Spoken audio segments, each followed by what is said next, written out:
Yes, the background's different. 4th of July weekend, studio releasing on Tuesday. It's been a crazy week. Eventually we'll have a good green screen. We have a green screen, but we don't have good lighting equipment. We're going to get good lighting equipment. It's going to look freaking awesome. In the meantime, thanks for hanging with us. It's irrelevant information. I'm a little caffeinated, so forgive me. Cup of coffee. Better than energy drinks. If you guys want to see Travis's review, go ahead and click the little logo. Is it right? It's going to be right here. Right there. Right. Okay, I'm like tapping on it right now. This is Tea Time Movie Reviews on the Amazing Spider-Man.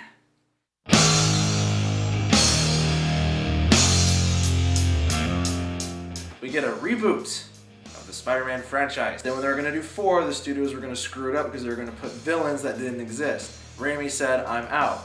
And then Maguire's like, I'm out too. Obviously, you writers aren't doing something right. You studios aren't doing something right. Reboot of the Amazing Spider-Man. I was not impressed.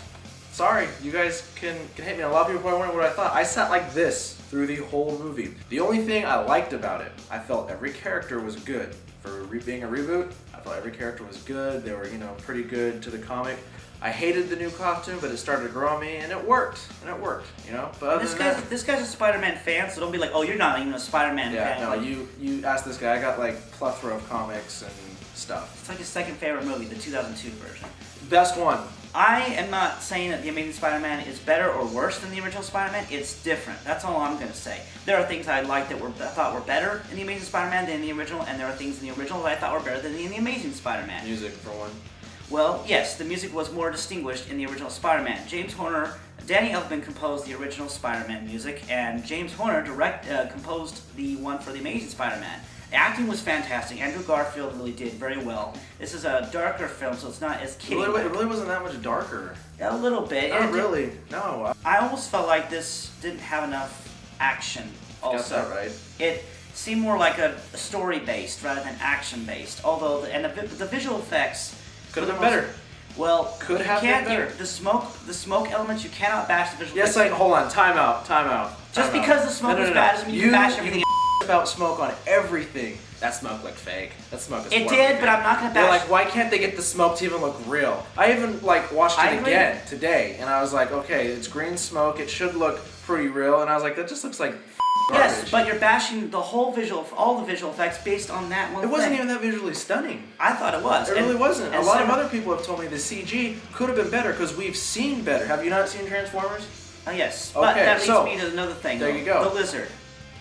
Hell of fake. The dinosaurs in the 1993 Jurassic Park looked even more realistic than that's the other thing too. Jacob, if you're watching this, you showed me where the lizard doesn't have a snout. F that. Every rendition I have, he's got a snout. He looked dumb in this movie without a snout. Dumb.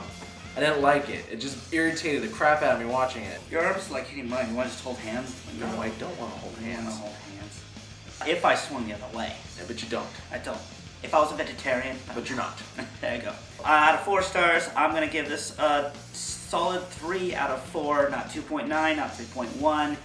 In its own way, it was good, decent. Look forward to the sequel. If I had to compare the original Spider-Man and the Amazing Spider-Man and pick which one's better, I would say the original. Gonna give the Amazing Spider-Man a 5. Out of 10? Out of 10.